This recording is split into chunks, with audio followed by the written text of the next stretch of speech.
My name is Major Gregory H. Arabian, and I am a veteran of the Korean-era conflict, and I'm director of the Oral History Project of Post-41 AMVETS, the Corporal Paul S.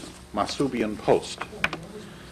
And we are taking today the oral history of one of our members, Ben Akillian. There are 19 million war veterans living in the United States today, possibly a little bit less. But every day we lose about 1,500 of them. Motivated by a desire to honor our nation's war veterans for their service and collect their stories and experiences while they're still among us, the United States Congress created the Veterans History Project. This project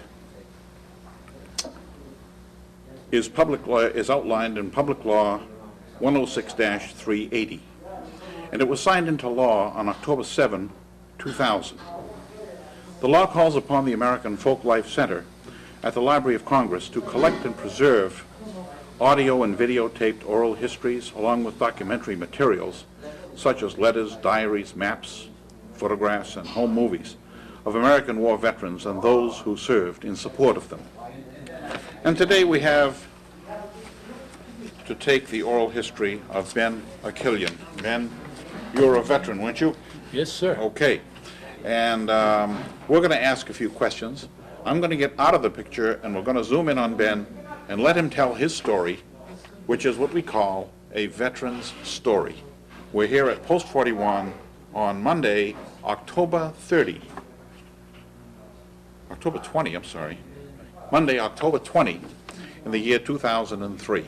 We have no idea as to who will be seeing this tape, but it is our hope that the tape will provide information, advice, and inspiration to those who see it and who gain whatever information we can pass on through the medium of these tapes and interviews of our members. So with that, Ben, we'll zoom in on you and we'll have you give your story of your experiences in the service. Okay?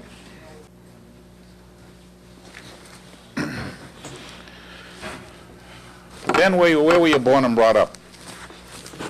I was born and brought up in Watertown, Massachusetts. Mm-hmm. And you attended the Watertown Public Schools? I attended the Watertown Public Schools. Mm-hmm. And where are your parents from? My parents are from Turkish-occupied Armenia, specifically in Marash. Mm-hmm. And did you draft? Were you drafted or did you enlist? I was drafted following my college education. All right. You graduated Watertown High School? Yes, I did. And you went to college? I did go to college. Is that before or after your military service? It was before the military service. Mm-hmm. And where'd you graduate from?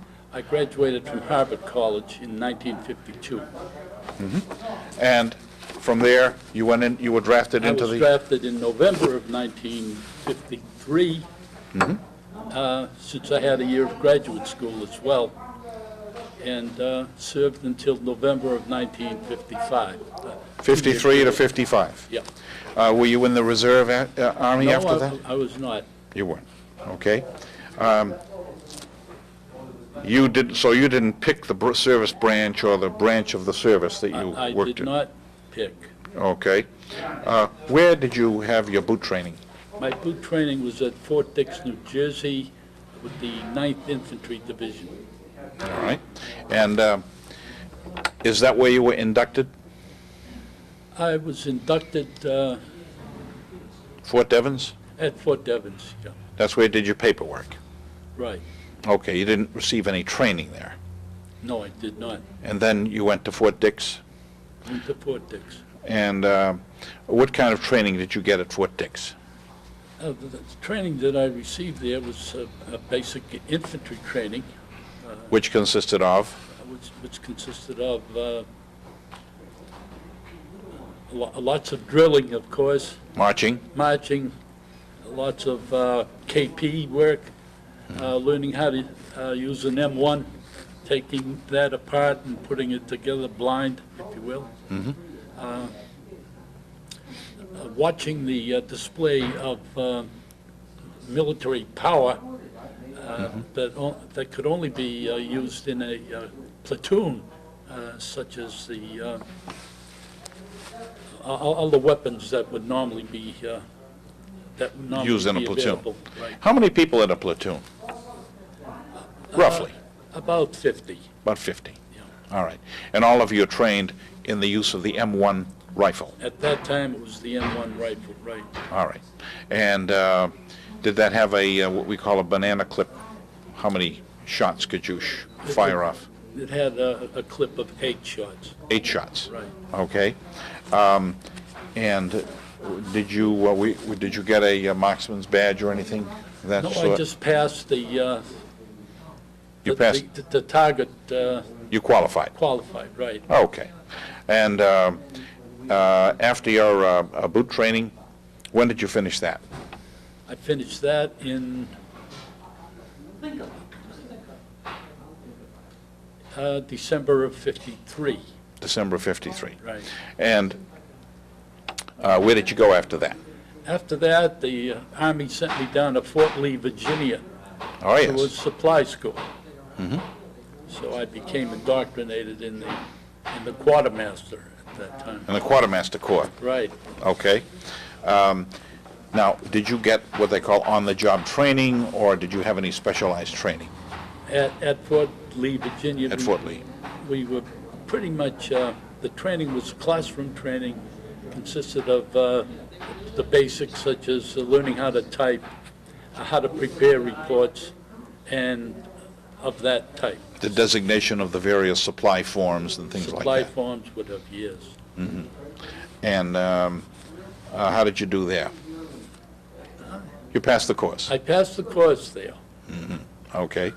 And then, did you go into a supply regimen so far as your work is concerned? Well, I was intended for supply work, Yeah, but okay. when I received my orders, the orders called for Ellery W. Niles, which I couldn't make out specifically, but in New York. And I thought, well, there are many small Army camps in the state of New York. This Ellery W. Niles must be another small Army camp. So I was told to report to Lower Manhattan, where a ferry, similar to the one that was recently in that tragic accident. Similar to the Staten Island ferry? was in at Fort J, New York, was the headquarters of the First Army at Right. that time. So I got down to the ferry, I crossed over to Fort J, Yeah, and which is something like a 2-minute trip. And waiting on the other side at Fort J were 2 military non-coms, non-commissioned officers. One was a corporal, one was a sergeant. And of course, I was a lowly private at that time. okay. And so when they saw a GI with his duffel bag over his shoulder, they came over and said, are you Akillian? And I said, yes, I am. So the corporal said, well, let me take your bag. And I thought, this is very unusual for a Yeah. corporal to be volunteering to take a private's bag. So I gave him my bag, and I went over to the staff car that was there, and the sergeant opened the door of the rear door of the staff car for me to enter. I Ah. thought, well, what's going on here? This is highly unusual. I'm the only one here, Yeah, and it looks like I'm getting VIP treatment, but I knew better than to think that that was the case. yeah. So what happened? So I got in the car and we drove along the ocean front. And all of a sudden we stopped, and I looked about 100 yards off, and there was an Army ship called the USS Ellery W. Niles. And I was completely taken by surprise. And the explanation for my VIP treatment was that the military, the MPs, when they were on duty at night, they could come by the ship, enter it, and feast themselves on all kinds of a good chow. Therefore, they treated the crew accordingly. I see. And so the supply officer had been waiting something like 2 years for a supply clerk, namely Ben Akillian, to show up to do all of the work. All the supply supply work on the right. ship. Well, Okay. needless to say, I was sick from the moment I stepped aboard the Ellery W. Niles. Now, this was considered to be ideal duty because many ex-merchant marine were satisfying their military obligation by serving on this ship, which functioned to travel up and down the East Coast, looking for underwater communication cable, which had been spliced by the larger liners, pulling that cable up on deck, splicing it and repairing it, and tossing it back overboard. So it was good. The pay was governed by overseas pay because we were beyond normal continental limits at times. Okay. And so here I was on the ship. You were on you were on ship. You were a And soldier on ship duty. I was a soldier on ship duty. Okay. How long did you last at the Ellery Niles? How long did you stay there? Well, as long as it took to get down to Virginia for our first stop and to get back to New York. Oh, so you plied the coast I did.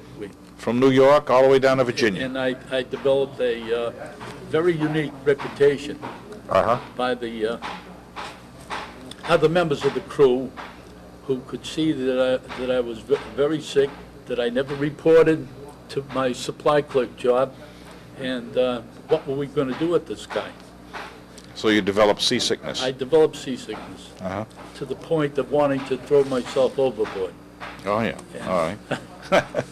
So, what I finally decided to do to help myself was to find a balance point on the ship where I wouldn't feel the tugging and turning and moving of the ship as much as... What kind of a ship was this, Ben? It was an Army Signal Corps ship, approximately the size of a destroyer. It had a crew of maybe 50 to 65 men on it. And it had... And you were acting as a supply clerk for 50 or 60 people on this destroyer-sized That's right. ship? That's right. Okay. And All right. So what happened? You I had tried to find a balance keep point? the warrant officer, the supply officer, happy. But Yeah. I was unable to do that. And I quickly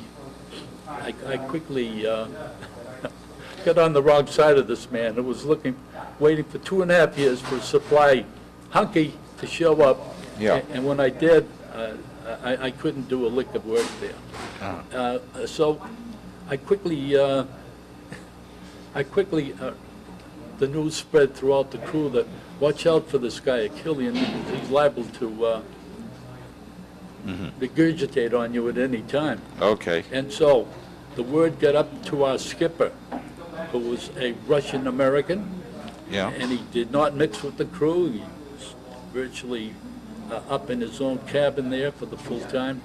Well, when he heard about that, now here's a man who expected that every member of his crew would do the job that they were intended to do. Yeah.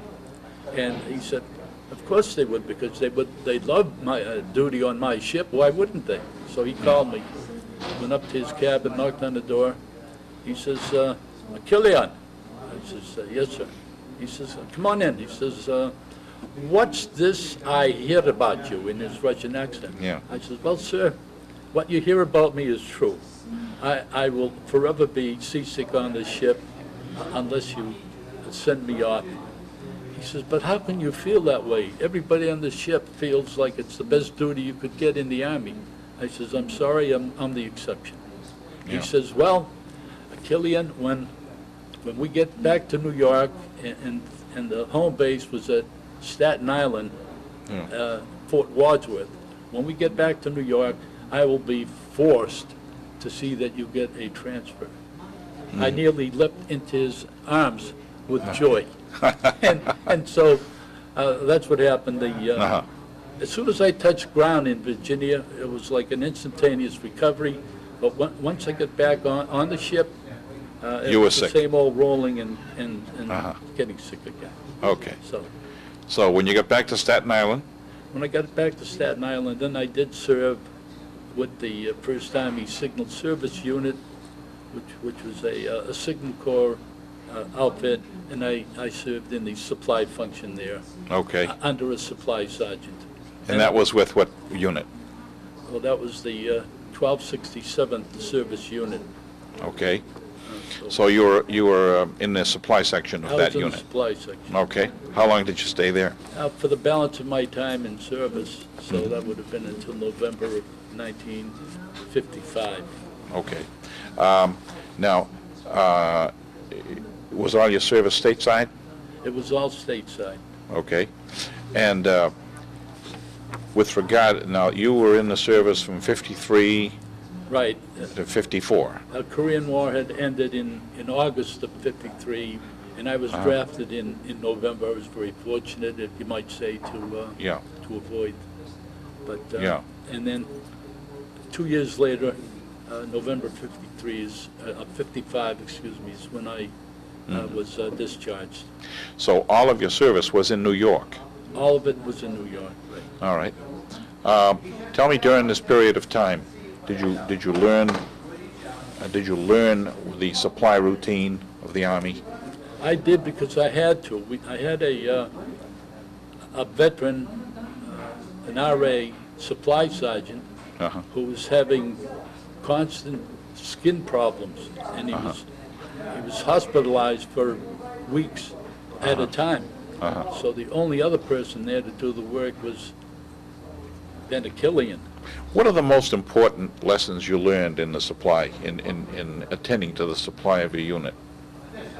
Well, the most important lessons are treat everybody, if they have a need, treat everybody alike in regard to their needs, so try to take care of that. Of course, everybody in supply wants everything yesterday, Well, that's right. There's and they a lot- want an oversupply of what they want. There's a lot of pressure on you to come up with Come up with items of supply that you don't items of have. supply that you don't have, right? Yeah. And where would you get your supply from? Well, I used to, let me give you an example. For our laundry, I used to have to get back on the ferry and cross over to Brooklyn from Staten Island. And I went to the Brooklyn Navy Yard and exchanged our dirty laundry for clean laundry, I see. and brought that back. Other items of supply would be requisitioned. Now, laundry would be an item of supply. Laundry would be an item of supply. Like T-shirts, underwear, uniforms, All of that. things right, like that. The wash. Yeah. And the Navy Yard would give you, I would go over there and exchange it. I had my little Army truck that I'd get up onto the, Ferry? on the ferry, thank you, and cross over to Brooklyn. And I remember one time dozing off a little bit, and woke up, and there was the USS America right there in front of me, gigantic Gigantic ship. ship. It was quite an experience to see that. How many people were in your unit? Oh, altogether there must have been approximately 150. And did you have your own facilities there, your cafeteria, your chow hall, your barracks? We had a company chow hall. We didn't eat right there where we were.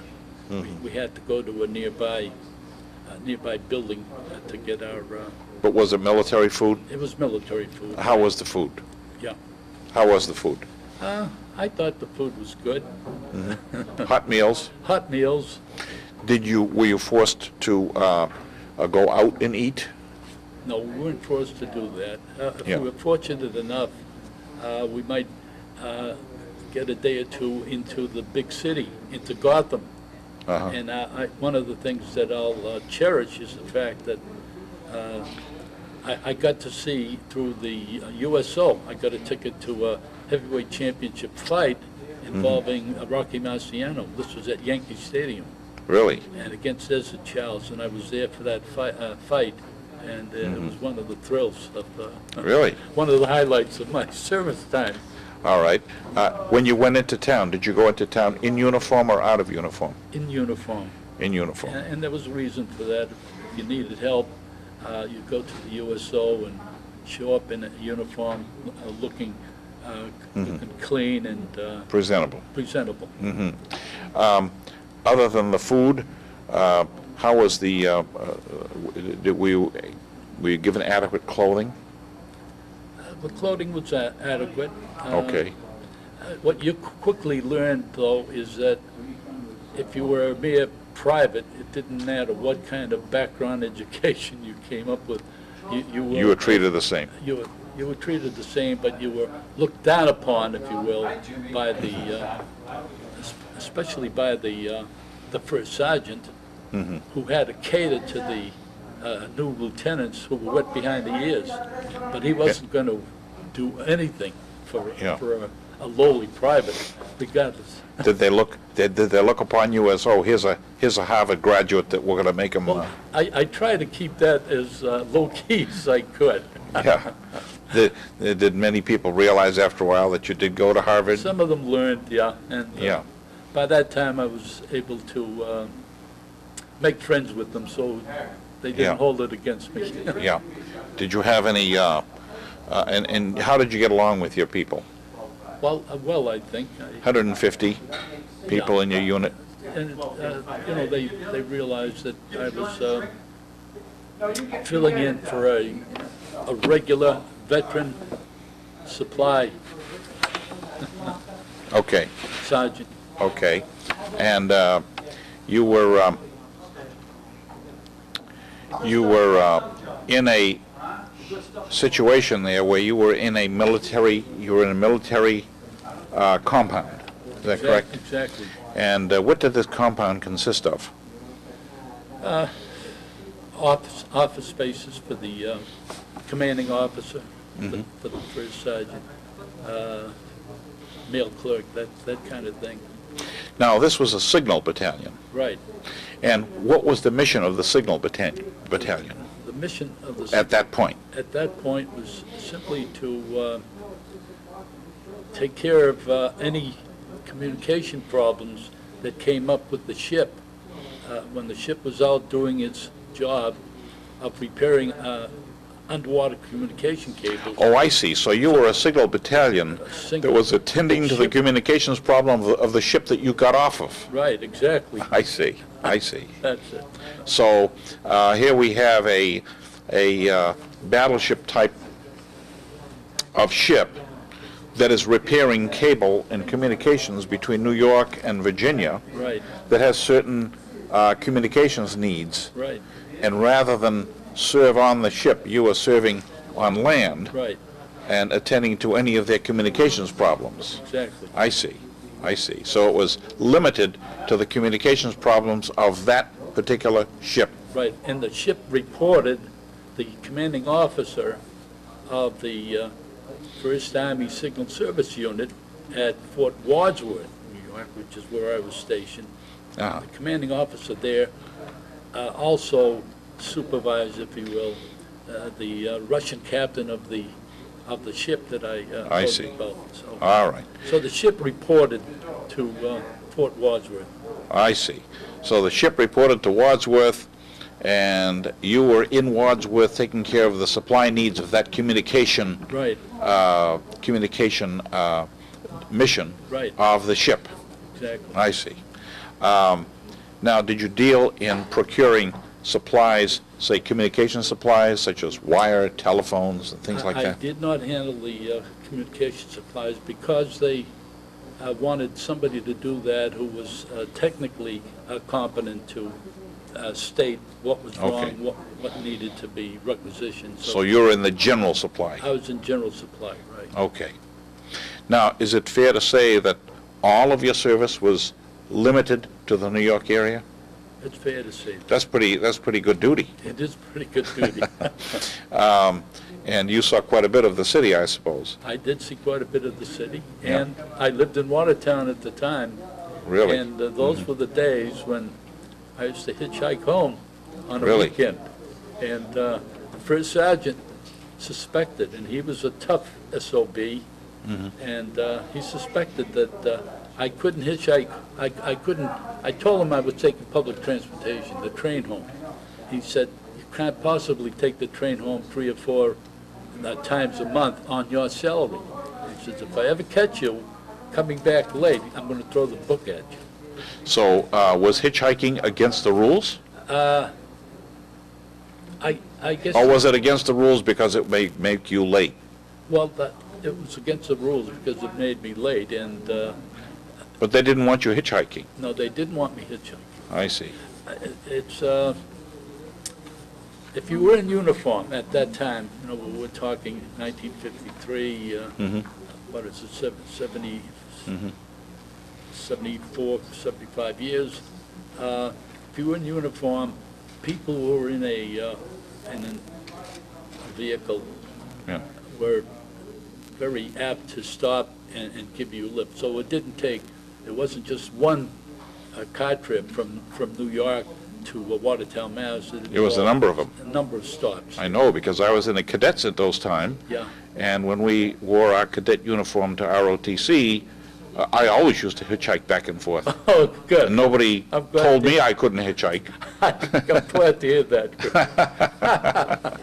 Okay, so when you came to Watertown, you were with your parents and all? Yeah. Yeah. And you were able to spend a night, 2 nights? Yeah, and then I had a brother who passed away now, Uh-huh. but he would drive me up to Route 20, Uh-huh. which was a main Yes, main thoroughfare. main. I think that's the Boston Post Road, isn't it? That's right. Right. And I started there, and the old thumb would come out, and And you'd be all I'd right. be on my way. Yeah. Okay. Is there anything that you learned in the Army that you used in your later civilian life? Any traits, any lessons, any?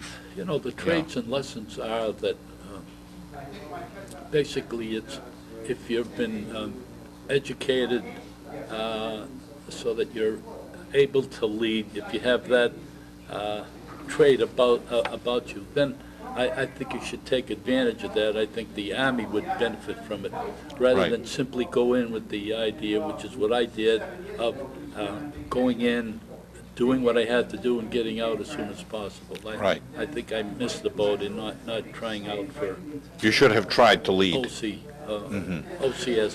OCS. Were you offered OCS? Well, they looked at my record and asked whether I was interested, and I said no, I was not interested. Uh-huh. Now, you received a deferment to finish your college education. While I was, that's right, while I was, Yeah.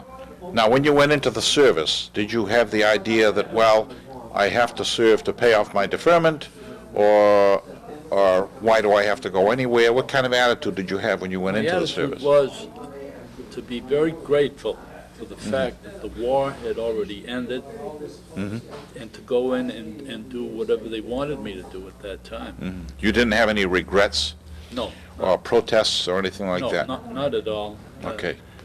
Because some of the men that I met in service, we became very fast friends. We stayed in touch for many years thereafter, and you got to know how life was for them from wherever Yeah. they came in the country. Where were these people generally from that you served with, these 150 people in a single battalion? Basically from the northeast. They were from the Northeast. Country, yeah. Yeah, yeah. And of course, they were merchant marine, and they loved what they were doing. Really? To satisfy the military obligation. And I said, well, my hat's off to you. So on this ship, there were merchant marine men? Basically, yes, Okay, and you were one of the few people from the Army. right. And with any Navy? When I say merchant marine men, they had been merchant marine, and when they entered the service, they became military. Oh, they became military. So it was a became Navy mil- ship. Right. Okay. So, Because it seems rather unusual to have an Army personnel on a battleship. that's Now, true. So you had no other, anything that stood out in your mind with regard to your service, other than you did your job? I did my job, right. Okay. But, I was so fortunate, because what did that do for me when I went back home, when I had all the benefits of the GI Bill, which allowed me to, for example, purchase our home, Yes, which we would not otherwise been able to do, my wife and I. yes, you had the GI Bill. Did you have, let me see, you didn't have any educational benefits, did you? Or I did you? could have You could have, but you had didn't. some. But you had already used them. I already used them, right. Okay. So, But you did use the GI Bill to purchase your home, right, that was Yeah. a great benefit there. and that's, Just to be able to say that, I was in the military. I was very, very fortunate in that I did not have to enter combat, but I did whatever was expected of me. And right. Which is very good, because today we have so many people that are regretting having gone in and so forth, and, they have families and they do want to come back, and Yeah. you went in, you did your job, and you got out. Did you get married while you were in the service, or after? No, afterwards. Afterwards. I had two brothers who had served in the Second World War, and they set that example for me. Who were they? Two older brothers of mine, What were their names? Sarkis, and the other one was Stephen Newbar. Now, a third brother, we had no father at the time, he had passed away. A third brother was given a family deferment, if you will, like a head of family, because he was working at the Four Rivers shipyard as a welder, doing, Oh, yes.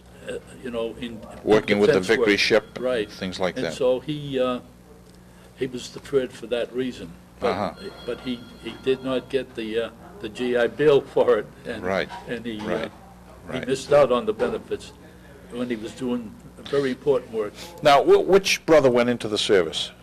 There were two of them. Sarkis? Sarkis was in the Navy, Yeah. What did he do? and he was a cook. He remembers cooking for like 1,000 sailors. He remembers. Is he still around today? He's passed away. Okay. He's an Alzheimer's victim. And your other The brother was Newbar, is it? Newbar, who was still living, thank God for that. He was in the Air Corps. Well, at that time, it was the U.S. Army Air Corps. Yes. Right. And so What did he do? he ended up as a like a company clerk. That was his duty. He Administrative. became a sergeant, and Okay. and where did he but serve? he was trained to be a bubble gunner. Turret gunner. A turret gunner. Yeah. Turret gunner, right. Uh-huh. So, Okay. one of the things that I'll always remember was the terrifying thought of receiving, with the M1, attaching the bayonet to that, and going into the, the straw man field, Yes. and practicing how you were going to disembowel a member of the enemy. Yes. And just that very thought alone was just overwhelming. But you didn't have any training in doing that. No, I didn't have any, not real life training. I had Right. No, what I'm saying is you didn't have any training in bayonet practice. No. I'm Well- sure that if you did, you'd know. You wouldn't have any problem Well, with if that. it was their life or mine, I'm sure I would. Absolutely, you would know. Yeah, I think it was General Patton that said that once you see your buddy's head off or disemboweled, you'll come to know Yeah. what you have to do. that's very true. Yeah. Now, when you got out of the service, that was 1954? 55, 55. right. Tell us what you did after that. Well, of course, I was looking for work. I was still single. And those were the days when the fact that I was a Harvard grad didn't cut any ice with anybody. Really? All it meant was that, hey, this guy is overqualified, he's going to want too much money, I did not want to relocate. I wanted to remain in Watertown with my family regardless of job opportunities elsewhere. And so I finally got into the private sector very briefly, meanwhile having taken what's called the Federal Service Entrance Exam to get into federal government work. Right. And so I was hired into the federal government doing basically background security investigations Okay. for a time. Was that for the FBI or Treasury? Or? No, it was for the so-called Civil Service Commission, which served as the personnel arm of the government. How long were you with them? Just a short time, because again, I was transferred to Hartford. That was a major move for me to take, Hartford, Connecticut. My mother was elderly. She had diabetes and needed to have the insulin twice a day. She could not administer that to herself. And so I felt that I should be back home helping her. She was in Connecticut? No, she was in Watertown. Watertown, And okay. I was in Connecticut, and I'd come home each weekend. Okay. So you were still with the government? Yeah, and then I did find another job. I did go to the U.S. Army Natick Labs, you know, Oh, yes. and started work there, and I met my wife there, as fate would have it. So They have a pretty nice facility over they there have at a the nice Native facility Labs. there, very Yeah, nice. yeah. I could have remained there for my entire government service, but I needed to. Now we were having children. We had a couple of children and one on the way. Where were you living at that time? A good question. I was living in Ashland, Mass., which is still my current home. Did you find that your service helped you get these subsequent government jobs? I think it did. I think the education really came in handy at that point. And the fact that you were in the And service? the fact that I was in the Also service, helped. because if there was going to be any reduction in force in the government ranks, Yeah. you were always placed in a separate category of availability. In other words, they couldn't reduce you until others who were had less prerogatives. So how long were you with the Natick I Labs? stayed there about 7 years. Very, very nice, enjoyable. And then I had to move, looking for promotions. I moved, went to Boston for my work. I worked at the many agencies after that. I was in the management and budget business, which is what I was Trained to do. trained to do. I worked for the Internal Revenue Service. I moved on to the NASA laboratories in Kendall Square, Cambridge, and that was supposed to be the cat's meow. Well, in a matter of 5 short years, President Nixon closed that place down because he wasn't getting enough political support From Massachusetts, Senator Kennedy. So there, I moved on from there to the Governor Volpe, became head of the former Governor Volpe, Yeah. became the head of the Transportation Center, Right. and then I left there and went to work for the Department of Housing and Urban Development for 20 years, which is Yeah.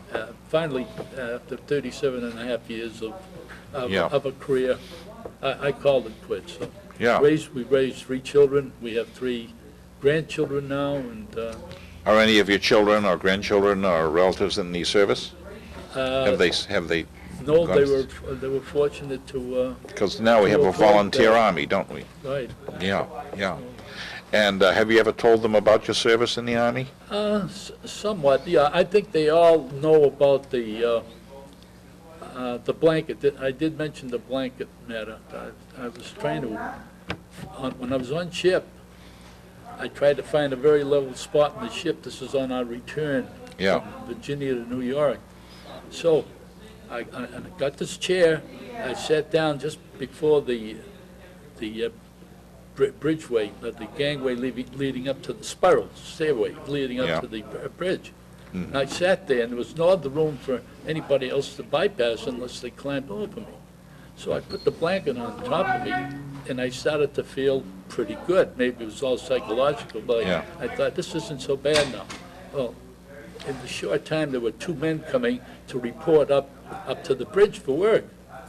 And they said, "Hey, Mac, what the hell are you doing there? We gotta get up there, and you can't sit there." And Yeah. so what that led to was the spread of the gossip, if you will, all around the members. To the captain. And it got up to the captain, and that I received the real honor and distinction of being one of the few people ever to Well, off the ship. Oh, I With an see. audience. You were sitting there as the point of least roll of the ship. Exactly. I see. Exactly. So you really are not, you're not set to go into the Navy at all, Oh, are you? no. I was getting set to write a letter to, thank, bless his soul, was Senator Kennedy, John Yeah. F. Kennedy, Yeah. saying, "What can you do for me?" You don't mind serving your country, but if you have to upchuck every day, that's a little bit too much. Especially when you're not eating. I see. Yeah. Okay. While you were on the ship way back when, going back a little bit, did you eat aboard the ship?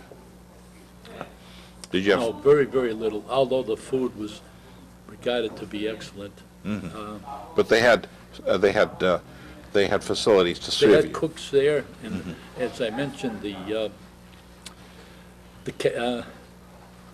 military police who Yeah. policed the area and came aboard at night to quench their thirst and eat their So meals. they used your ship as a watering hole, Absolutely. or to take from the ship what they could get, And- rather than go into the office mess or any place else. Exactly. And So and the in turn, they just treated all the members of the crew, I see. VIPs. So there was no discrimination on the shift, as if they wanted to eat on the ship, they could eat on the ship. Exactly. Yeah, yeah. Crooks were good. Okay. How did you get to be a member of Post 41? Oh, that's a very good question. How long have you been a member of the Post? Probably 4 to 5 years. Mm-hmm. I know some of my good friends were here. Elliot Venetian, when Elliot was a kid, and I was older, a few years older Right. than Elliot, Right. and we lived nearby one another. And as he matured, grew up to be a responsible citizen, he just amazed me with his abilities and how far he had gone. So Elliot was definitely a force. Other members of I didn't know you until I became a member. Other members that I knew were Eddie Safarian, for example. Who proposed that you be a member of the Post? Any idea? Leo? Let me think about that a little bit. Well, did you come here first as a guest? I did come as a guest. I wanted to try it out. Yeah. And Okay. Jimmy Adekin was another one who said, "Why don't you come?" But I just thought, let me be very honest about it. I had heard so much about the chow. I had heard so much about the Yeah. the khima and the losh kebab and the pilaf. I couldn't believe when they were telling me that men were preparing the food. Yeah. And I've used to all my life, your mother, your sister, with some right. female member of the family would do that kind of thing. How does the food here compare with the food in the service? Well, this is the best food that I've ever had in my life. I mean, my family food was very, very good. Yeah. And how about the camaraderie with some of the members? Camaraderie, I think, is another strong Right, strong right, reason. right. So you're aware, of course, that we have somewhere around 160 members of the Post, where most posts are declining in membership. We're gaining in membership. It's fantastic, yeah. Have there been any questions that I should have asked that perhaps I haven't gone over? No, I think you've done a very thorough job. Okay. Now, your leaves were mostly hitchhikes to Watertown. You don't have any photographs or anything you'd like to add? Memorabilia. Okay. I had a lot of Yeah. photos from basic training. Yeah. buddies who went in with me and Yeah, you've made good friends with them. made good friends, yeah. Okay. If that's it, we're going to close this interview, okay? And let me see if we can just open it up.